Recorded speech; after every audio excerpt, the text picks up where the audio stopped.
नमस्कार दोस्तों। आज बड़े लंबे समय बाद मैं आपसे जुड़ रहा हूँ। बशर्ते खुशी भी है इस बात की और कुछ खेद भी है, लेकिन ऐसी ही परिस्थितियाँ भी बन रही हैं तो उसी अनुरूप मैं भी आगे बढ़ रहा हूँ।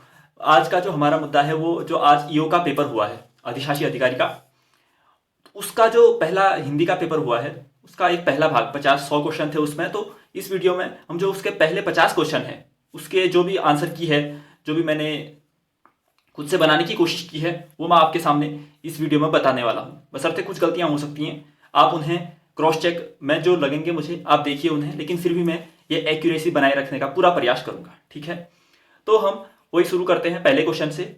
फटाफट हमें आंसर ही चेक करने हैं, आपको अपने आंसर्स मिलाने हैं, और क्योंकि हमें एक रफ आइडिया चाहिए होता है कि क्या मतलब हमारा एग्जाम कैसा गया है, एक रफली कट ऑफ हमारे दिमाग में चलते रहती है, तो उस अनुरूप आप अपना आकलन कर सकते हैं, अपने पेपर का आकलन कर सकते हैं। 50 जो रिमेनिंग क्वेश्चन है उनकी वीडियो जो मैं अभी जल्दी ही अपलोड कर दूंगा। फिर जीएस के भी हम सारे आंसर की देखने का प्रयास करेंगे। ठीक है, ठीक है। तो देखिए, सबसे पहले अगर हम जानने की कोशिश करें, पहला क्वेश्चन है, इसका पहला क्वेश्चन है कि जिस स्त्री को उसके पति ने छोड़ दिया, इसके लिए एक वाक्यांश में एक शब्द है, वो है परित्यक्ता। परित्यक्ता का ही अर्थ होता है कि जब कोई पति उस अपनी स्त्री को छोड़ता है उसे परित्यक्ता कहते हैं स्त्री को। ठीक है, अन्य ऑप्शनों पर अभी हम अधिक डिस्कस नहीं करेंगे क्योंकि वीडियो लंबी हो जाएगी, वो कभी करेंगे। ठीक है, दूसरा क्वेश्चन है किसी को जीतने की चाह। तो जीतने की चाह होती है जिगीसा, यहाँ पे कईयों ने जिजीविसा भी किया होगा, लेकिन जिजीविसा होती है जीने की इच्छा। जीने की इच्छा जिजीविसा, लेकिन जो किसी को जीतने की चाह है वो जिगीसा होती है। ठीक है, ठीक है। अब तीसरा क्वेश्चन देखते हैं, बिना बुलाए आया हुआ व्यक्ति वो क्या होता है। देखिए, आहूत, आप निमंत्रित, आमंत्रित, ये सभी तो आपको सिमिलर ही लग रहे होंगे। अनाहुति वो शब्द है जिसका अर्थ होता है बिना बुलाए कोई व्यक्ति अगर कहीं चला जाए तो। चौथा क्वेश्चन है, रात और संध्या के बीच की बेला को क्या कहते हैं। रात और संध्या के बीच की जो बेला होती है ना, उसे कहते हैं गोधूली। निशीथ कहते हैं पूरे रात को, ध्वान तो होता है रंग का अर्थ। ठीक है, तो इसका आंसर है रात और संध्या के बीच की बेला होती है गोधूली। ठीक है, आगे बढ़ते हैं।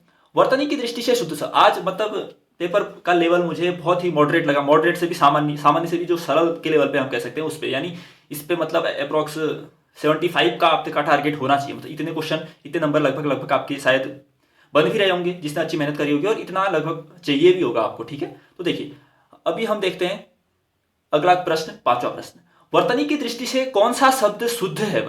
तो देखिए, सिंदूर का तो सिंदूर होता है, बड़ी एषणा में ये ऐ नहीं होता है, एषणा होता है केवल, और औज नहीं होता है, ओज होता है। शुद्ध शब्द है अलौकिक, तो शुद्ध शब्द क्या है, अलौकिक है। ठीक है, देखिए अब अगला क्वेश्चन देखिए, निम्न में से भी शुद्ध कौन सा है। तो निरोग में नीरोग बड़ा होता है, पत्नी में बड़ी ई होती है, तिथि में थी में छोटी ई होती है, तो सही शब्द है कृषांगी। ठीक है, कृषांगी सही शब्द है।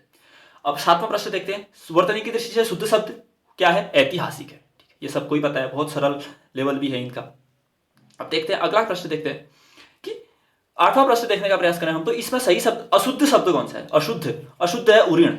ऊ ऋण नहीं होता है, री जो री होता है ना, हम स्वरों में पढ़ते हैं जो री, वो होता है, ऊ ऋण होता है यहाँ पर। ठीक है, चलो अब नवा प्रश्न देखें, तो इनमें से शुद्ध वाक्य कौन सा है। ध्यान से देखें, पहला है प्रेम करना तलवार की नोक पर चलना है। नहीं, प्रेम करना और तलवार की नोक पर चलना इसने बराबर, इसका यहाँ पे सही वाक्य होता है प्रेम करना तलवार की नोक पर चलने जैसा है।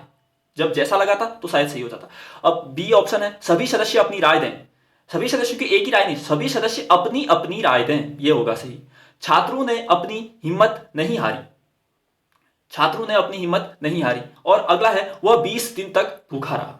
तो इसमें जो सही शब्द, सही शुद्ध वाक्य मुझे लग रहा है वो है वह 20 दिन तक भूखा रहा, वह 20 दिन तक भूखा रहा। ठीक है, अब अगला देखें, 10वां है, इनमें से शुद्ध वाक्य कौन सा है। तो 10वें का शुद्ध वाक्य क्या होगा, वे बड़े सज्जन व्यक्ति हैं। ये शुद्ध वाक्य है इसमें, क्योंकि वह घोड़े में सवार था नहीं, वह घोड़े पर सवार था। अनेक बार देख चुका हूं नहीं, अनेकों बार देख चुका हूं। तुम्हारे से कोई काम नहीं होगा नहीं, तुमसे कोई काम नहीं होगा, ये इसका। तो इसमें शुद्ध वाक्य है 10 का। 11वें को देखा हम, तो इनमें से अशुद्ध वाक्य कौन सा, अशुद्ध वाक्य ढूंढना है हमने। तो सिंपल है, निराशा की किरणें छाई हुई है। नहीं, निराशा की किरण छाई हुई है, निराशा की किरण छाई हुई है, इसका क्या है, अशुद्ध। तो ये होता, तो ये इसका अशुद्ध वाक्य ये हो गया। अब देखिए अगला है 12वां प्रश्न अगर हम देखें, इनमें से अशुद्ध वाक्य कौन सा है कह रहा है। तो देखिए, वीरता मनुष्य का गुण है, सही है। वह नगर दर्शनीय है, ठीक है। पद्य के चौथाई भाग को चरण कहते हैं, यह भी सही। लेकिन वह स्त्री अपराधी है, यह गलत है। क्यों? क्योंकि स्त्री अपराधी नहीं, स्त्री अपराधिनी होती है। यहां पर ये जो पुल्लिंग स्त्रीलिंग वाला मामला है उस पर यह क्वेश्चन फंसे। वह स्त्री अपराधिनी है, यह आता तब ये सही होता, इसलिए सी वाला अशुद्ध है। 13वें प्रश्न को देखें, इनमें से किस शब्द की वर्तनी अशुद्ध है? इनमें से किस शब्द की वर्तनी अशुद्ध है? मेरे ख्याल से ये त्योहार होगा, क्योंकि त्योहार में हम डबल ई जब लगाएंगे, दो मात्राएं जब लगाएंगे तब वो शुद्ध होगा, बशर्ते आप इसे क्रॉस चेक कर लेना। 14वां देखें, निम्नलिखित में से किस शब्द का अर्थ समाहित नहीं है? मुद्रा में कौन सा अर्थ समाहित नहीं है? तो वो मदिरा, अन्य सब मुद्रा के ही अर्थ को रिप्रेजेंट करते हैं। अगला प्रश्न है, निशाचर का अर्थ किसमें समाहित नहीं है? तो निशाचर राक्षस भी है, प्रेत भी है, और चोर, क्योंकि वो भी रात के सेंस में कभी हम उसका प्रयोग करते हैं। तो निशान का अर्थ यहां पर नहीं होगा मेरे ख्याल से, निशान, ठीक है। क्षण भर में नष्ट होने वाला, इसके लिए उपयुक्त शब्द है क्षण भंगुर, ठीक है। अगला प्रश्न देखें, एक आंख से देखना, इसका अर्थ क्या है? एक आंख से देखना यानी सभी को समान निगाह से देखना। बगुला भगत होना, इसका अर्थ होता है पाखंडी होना, ढोंगी होना, मतलब, ठीक है।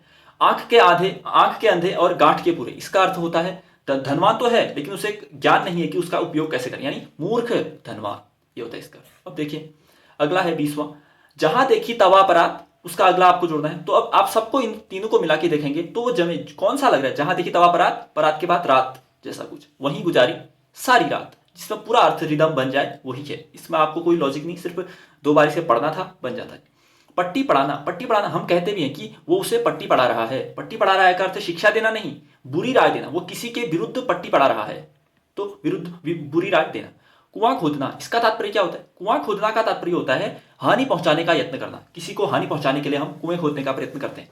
अब देखिए, अगला है तीन लोक से मथुरा न्यारी। तीन लोक से मथुरा न्यारी का तात्पर्य है सबसे निराला होना, कोई जगह जो सबसे अनूठी, अपने आप में अलग या अनोखी रहती है, उसे हम कहते हैं तीन लोक से हमारी यही जगह प्यारी है हमें, ठीक है।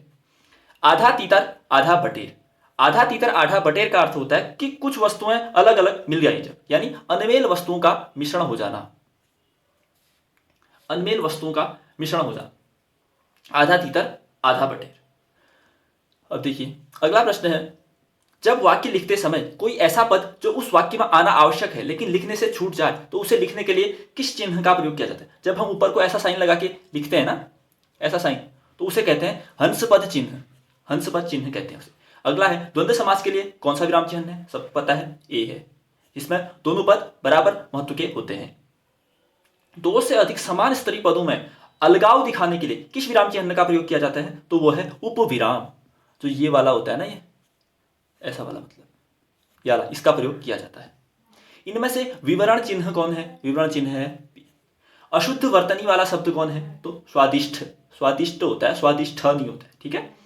चट मंगनी पट व्याह, इसका अर्थ क्या होता है? तत्काल कार्य होना, ठीक है। ऊधो का लेना न माधो का देना, इसका अर्थ होता है किसी से कोई मतलब न रखना, हम अपने में ही बने रहना, इसे कहते हैं ऊधो का लेना न माधो का देना, ठीक है। इसका अर्थ है दिया, इसका आंसर है। अगला प्रश्न है, निम्नलिखित में से किस वाक्य में सार्वनामिक विशेषण का प्रयोग हुआ है? सार्वनामिक विशेषण अगर आपने पढ़ी है तो वो कहता है कि जब किसी व्यक्ति के लिए जो सर्वनाम है और जिसके लिए वो सर्वनाम आया है वो दोनों साथ में आ जाए, जैसे आदमी यह, जैसे यहाँ पे दिया ना आदमी और यह, तो यह आदमी, ठीक है, वह घर, कोई नौकर, ये सब तो सार्वनामिक विशेषण है। लेकिन आप आजकल, इसलिए इसका सही आंसर है बी, क्योंकि यह सार्वनामिक विशेषण नहीं है, ठीक है। अगला है 33वां, जातिवाचक संज्ञा कौन सी है? तो गाय है, जो एक पूरे समुदाय को रिप्रेजेंट कर रही है, तो जातिवाचक संज्ञा होगी। राम का कोट काला है, राम का कोट काला है, इसमें काला शब्द क्या है? तो इसमें काला शब्द है विशेष्य विशेषण का उदाहरण, क्योंकि विधेय विशेषण तब होता है जब हम उसकी क्वालिटी को और डिफाइन करने के लिए किसी, जैसे कोई वस्तु बने, कुछ हमने बनाया व्यंजन, वह उस व्यंजन से खुशबू आ रही है, हो गया। अब जब हम कहेंगे उस व्यंजन से अच्छी खुशबू आ रही है, तो वो अच्छी है, जो वो विधेय विशेषण हो जाएगा। लेकिन यहाँ केवल कोट की विशेषता बताएगी कि वो कैसा है, तो काला है, तो यहाँ पे विशेष विशेषण है, ठीक है। राम बहुत तेज विद्यार्थी है, इसमें प्रविशेषण क्या है? तो तेज यहाँ पे विशेषण है, तेज की विशेषता कौन बता रहा है? बहुत, तो बहुत हो गया प्रविशेषण। निम्नलिखित में से वाक्य में अकर्मक क्रिया कौन सी है? तो अकर्मक सकर्मक सब पढ़ा है। वो नौकर भरता है क्या? पानी, वह क्या पढ़ रहा है? पुस्तक। वह क्या खेल रहा है? फुटबॉल। लेकिन वो ऐंठ रही है में, यहां पर कोई भी सकर्मक क्रिया नहीं है, इसलिए रस्सी ऐंठती है एक अकर्मक क्रिया है। पानी शब्द इनमें से किस संज्ञा का उदाहरण है? तो वह है द्रव्यवाचक। कर्म कारक का को। कुछ कुछ क्वेश्चन बेहद सरल भी आए हैं यहाँ पर, ठीक है, तो वही पेपर का लेवल नॉर्मल टू एवरेज था। इनमें से किस शब्द का प्रयोग हमेशा एक वचन में होता है? तो वो है सोना। सोने का प्रयोग हमेशा, क्योंकि हम इन सभी के दामों को जोड़ दीजिए कहते हैं, इन सभी के केश, इन केशों को मिला लीजिए, सभी के होंठ बहुत अच्छे हैं, लेकिन सोना में सोनू नहीं कहते कभी। सोना एक वचन में ही हमेशा प्रयोग होता है। अमेरिका ने तालिबान का विरोध किया होगा, इसका भूतकाल का कौन सा उपयोग? किया होगा यानी निश्चित नहीं है, वो संदिग्ध है, तो इसका आंसर होगा संदिग्ध भूत। निम्नलिखित में से पुल्लिंग शब्द कौन सा है? तो ये तो सरल था, चंद्रमा है। वह चोर से डरता है, इसका जो कौन सा कारक है? कर्ता ने कर्म को करण से, तो किससे? चोर से, तो करण कारक है इसका। निम्नलिखित में से गुणवाचक विशेषण कौन सा है? तो वो है बलवान शरीर। अब देखिए किस वाक्य में वर्तमान काल का बोध आंसर है? ऑप्शन ए, दिन रात परिश्रम करने वाले छात्र ही सफल होते हैं, तो दिन रात परिश्रम करने वाले छात्र ही परीक्षा में उत्तीर्ण होते हैं, यह है वर्तमान काल का बोध कराता है। अब देखिए शब्दों का संक्षिप्त रूप लिखने के लिए कौन सा चिन्ह प्रयोग में आता है? तो वो होता है लाघव चिन्ह। जब हम ऐसे करके लिखते हैं ना, कुछ लिख लेते हैं 100, फिर जब जीरो लगा लेते हैं पीछे से, इसे कहते हैं लाघव चिन्ह। जो कमाएगा वही खाएगा, तो जब जो वही ऐसा वैसा ये सब साथ में आए तो इसे कहते हैं संबंधवाचक सर्वनाम, तो ये है संबंधवाचक सर्वनाम। मानस शब्द से निर्मित विशेषण क्या है? मानस से मानसिक, मानस से बनता है मानसिक, ठीक है। अब देखिए 48वां, देखिए इनमें से कौन सा महाप्राण है? तो महाप्राण अगर आपने पढ़े हो तो दूसरा, चौथा और अंतिम। इसमें कौन सा हो गया? महाप्राण है हमारे छ हमारा क्या है? महाप्राण ध्वनि है। निम्नलिखित में से दूसरा और चौथा होते हैं महाप्राण, अल्पप्राण होते हैं पहला, तीसरा और अंतिम वाला। निम्नलिखित में से कौन सी ध्वनि कंठी है? तो कंठ कौन सी है? कंठी नहीं है, सॉरी, तो आपने कंठी का पढ़ा होगा, अकुह विसर्जनीय नाम कंठा कहते हैं, तो उसमें ई नहीं आता है, इचुयशा नाम तालु आता है, ठीक है, तो कंठी नहीं है, में ई आएगा। लुंठित व्यंजन कौन सा है? लुंठित, अब देखिए लुंठित में कभी भी कंजूगेशन जो मुझे होता था वो रॉ और लॉ के बीच में होता था, तो लॉ से लॉ नहीं जुड़ता है, मैंने ये बनाया था, तो इसलिए मुझे याद है लुंठित रॉ है जो वो लुंठित व्यंजन है। अब कौन सा महाप्राण है? अभी बताया, जो दूसरा और चौथा होते हैं वो महाप्राण होते हैं, तो कौन सा है इसमें से दूसरा चौथा? तो इसका आंसर है मेरे ख्याल से भ होगा इसका, ठीक है, मिला लेना, ये तो सरल ही होता है, इसका आंसर है भ।